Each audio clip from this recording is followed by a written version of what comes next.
everybody. Welcome to the Court of Public Opinion. Pete was just telling me that we found ourselves, what was it, was it a year ago or something?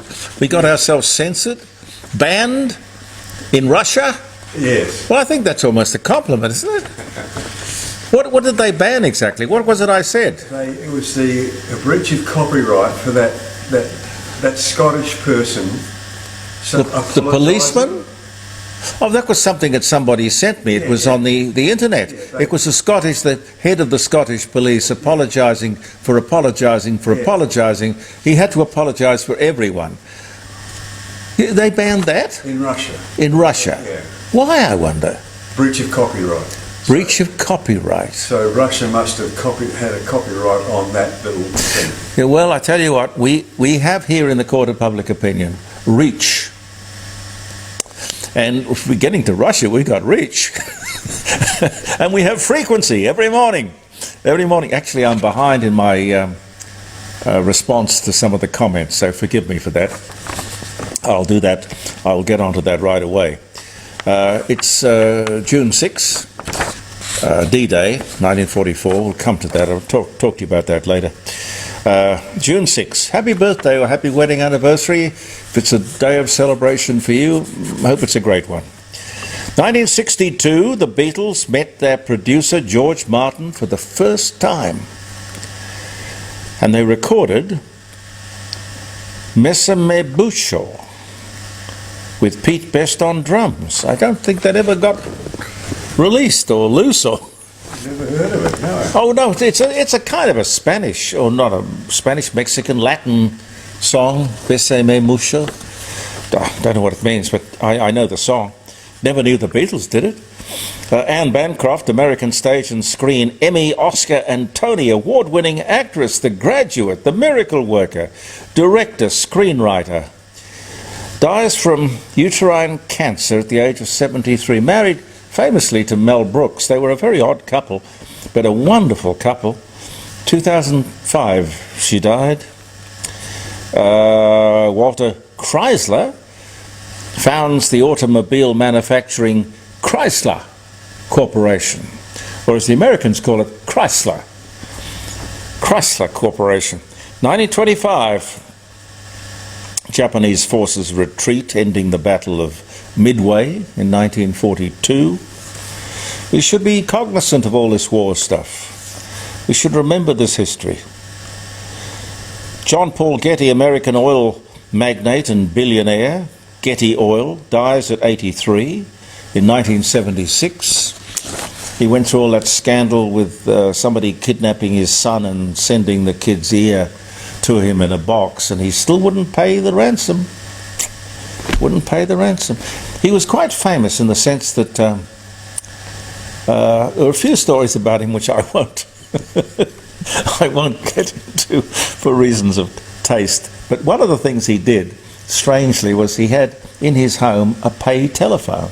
So if you were at his home and you wanted to make a phone call, way before smartphones and whatnot, obviously, you had to use the payphone. That's probably why he was so wealthy. Understood the value of a dollar. We talked about Senator Robert F. Kennedy's assassination the other day. He died this day. He was in fact shot several days earlier, 1968. 1968, Senator Robert F. Kennedy dies of his wounds after he was shot the previous day. And I tell you, good response for that song, the clickety-clack song. Trouble is, they thought I sang it. It wasn't. No, they thought you sang it. No, it wasn't. He would do exactly the same job. Brilliant job.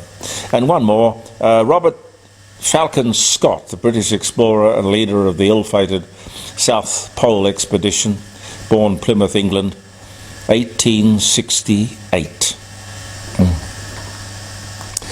Now we're recording this before the RBA meeting, the Reserve Bank of Australia meeting today, this afternoon, and their announcement on interest rates. Now the word is that the rates will go up. Some 80% of the money people say the rates will go up, 0.25%. I don't know, but we'll talk about it later in the week once we do know. As well, we will talk about the Bruce Lehrman appearance on television on the weekend. I want to talk to you about that. Now, I didn't plan this, obviously, but today is, of course, the 6th of June. It's D-Day. I want to try and tie this in with a couple of things, if you don't mind.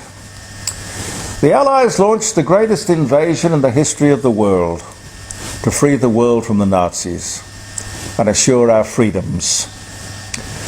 They'll never be able to assure our appreciation for our freedoms. But they're there, thanks to those brave men and women. Operation Overlord. Our last successful war. We haven't won a war in the last 78 years. There have been quite a few, mind you. Which brings me to the Ben Robert Smith case. Australia's most decorated soldier. Who dares wins, goes the SAS motto. These people are the best of the best.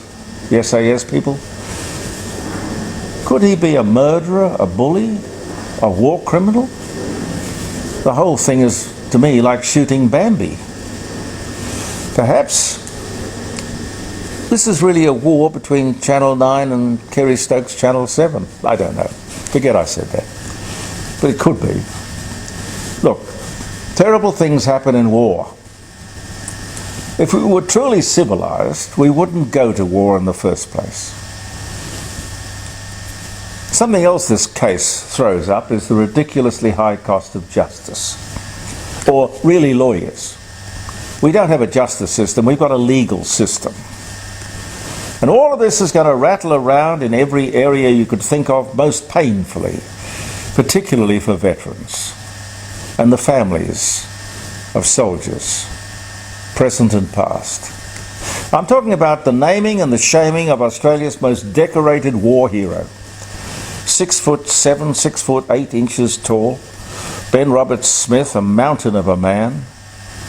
Never pursued the responsibility of the officer class. He was a corporal, an enlisted man who distinguished himself remarkably in the eyes of most Australians and his superiors, with heroic service to his country.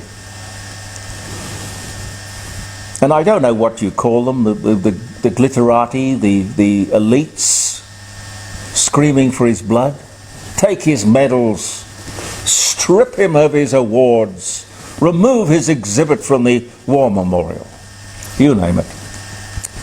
A lot of collateral damage for Kerry Stokes too, who went out on a limb, not only backing the man, but also employing him to run a television station in Queensland. Mr. Stokes reportedly was paying him $700,000 a year to do a job for which he had no experience. But let's look at all of this. If you could bear with me, I've thought a bit about it. It could be the greatest own goal in media or military history, this business. After all, this wasn't a criminal case, it was a civil case, brought at great expense by Ben Robert Smith and his backers to clear his name. Sullied by the Sydney Morning Herald and The Age, these days summed up as 9 Media. Is this the ultimate tall poppy story? When a story like this turns up, it may not have turned heads.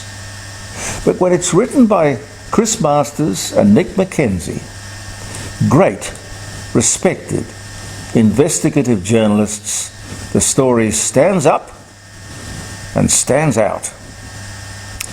People talk about the fog of war. I don't know, I've never been to war. The line between heroes and villains can get blurred, particularly if people are shooting at each other.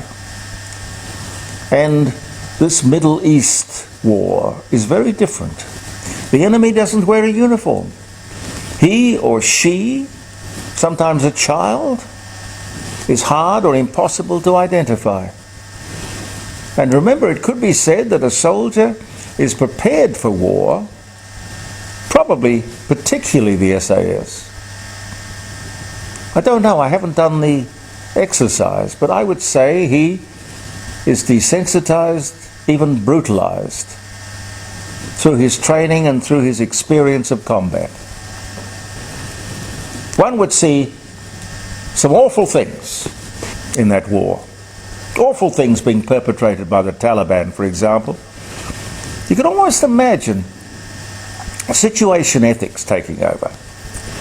If you saw enough bad things happening to women and children and your fellow soldiers, you could be forgiven for thinking that there are no rules. I'll make it up as I go. And that's happened many times in war, many times. And yes, it's a slippery slope, and the further down that track, the easier it is to pick up speed.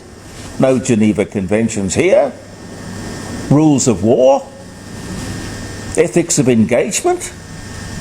I'm sure there were people in World War II who never imagined for 1 second that they were doing anything wrong. The problem is that we like to think that we are a cut above others. No, we won the war. They are the war criminals. We are the ones who will sit in judgment. We wouldn't do that sort of thing. That's the sort of thing the enemy would do.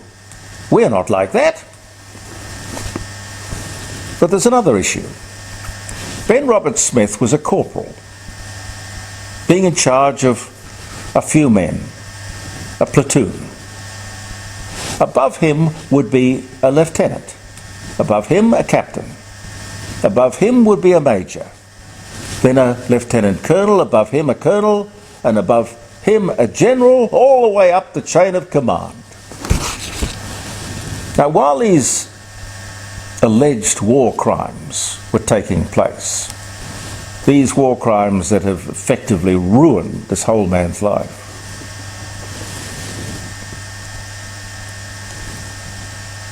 and they are suggesting, of course, that there weren't just a few war crimes, there were many. There were officers in charge of this corporal. He had very little authority. Yeah, fog of war, yeah, okay. No one looking. But why didn't somebody notice or make a negative report? I don't understand that. I just don't understand. Further, Corporal Ben Robert Smith, his behaviour and achievements had been noticed by his superiors. What they noticed was his courage and heroism.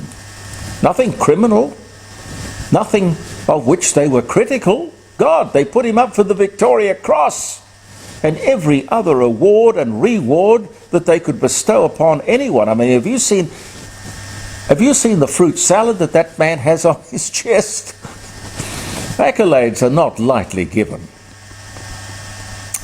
Now, if we condemn Corporal Ben Robert Smith, which is what's happened, we must condemn the entire military high command. Who was it? I think it was, someone will correct me if I'm wrong, I think it was General Peter Cosgrove, General Sir Peter Cosgrove, who during one of those Duntroon scandals, you know, those bastardisation things where they, you know, that's another story, but they turn up all the time.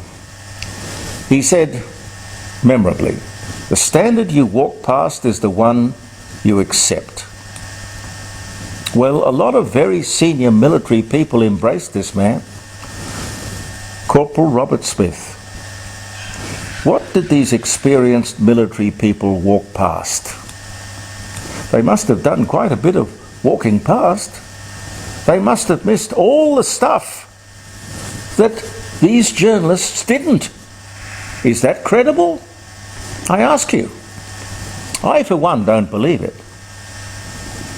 If we are to believe that this man is the villain that they are trying to make him out to be, he obviously believed that he had done nothing wrong, or nothing like the stuff they were accusing him of. He must have believed strongly in his innocence. And the reason I say this is that 2 months into this court case, this long case, I am told that 9 newspapers, that's Sydney Morning Herald and The Age, tried to settle. They offered him a settlement. Now, I don't know how large it was or how generous it was, but if he had a shadow of a doubt about the outcome of the trial, surely he would have grabbed the opportunity. No one would go on knowing what was at stake if he lost. No, ladies and gentlemen, he was convinced that he had been defamed as only he would know for certain. It wasn't the money he was after, it was his good name, which he believed had been unfairly dragged through the mud. Which brings me to the subject of costs. I don't mind paying a lawyer for his talent, time, experience, sometimes his or her genius. But it can't be millions and millions of dollars to sort out some facts. We are, as a society, I think we risk losing the plot. We must do something about capping what lawyers can charge for their services. I don't like capping. I think that the freedom of the marketplace is important. What is a lawyer's time worth, though? Is he or she? Well, it's not just that person, of course, because he or she's got to run an office, there's infrastructure, there's staff, there's a wealth of experience that that person has that must be paid for. I get all of this, I do. But $10,000 to $15,000 an hour for somebody's time? Absolutely, somebody's got to do something about this. Otherwise, we are not going to have anyone going to court to seek a fair trial, justice in other words, unless he or she is incredibly wealthy or totally mad. We must make sure that justice is accessible to all. How many of us has a Kerry Stokes standing in the wing? Not many. We have to come to grips with a few other things too. Hard and all as it is to say this, our morality and principles should enhance our position in the world. We must start to learn lessons from history. There are some things I want to say here related to the Ben Roberts-Smith saga. I used to wonder why so many servicemen and veterans were reluctant to talk about their wartime experiences. You must have run across this as well. Then I had a caller to my old 5DN morning show, and he wanted to put me straight. I remember what he said. We did terrible things over there. Most of us did. Things we don't want to talk about, even think about. The stuff of nightmares, recurring nightmares.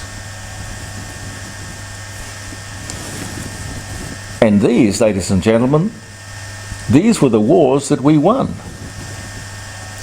I remind you that we haven't won a war in 78 years.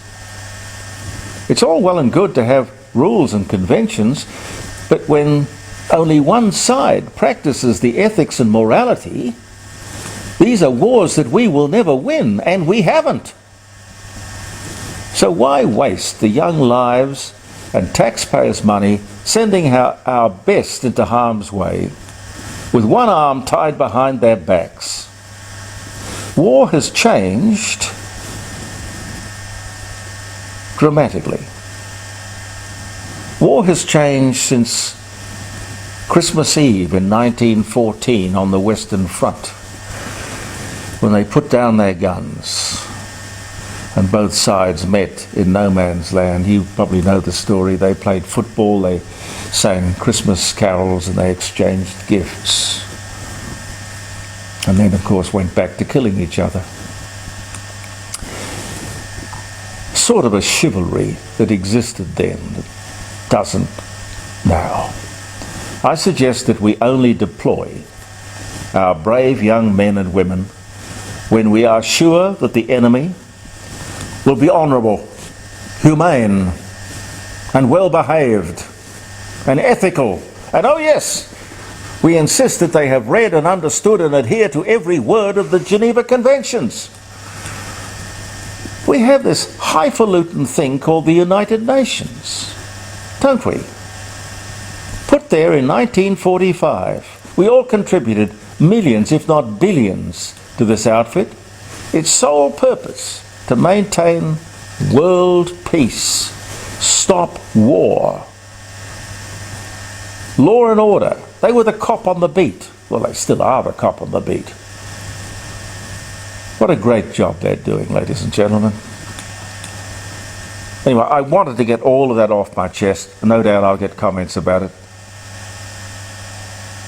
We all have to make up our minds about things, including, of course, Ben Roberts-Smith.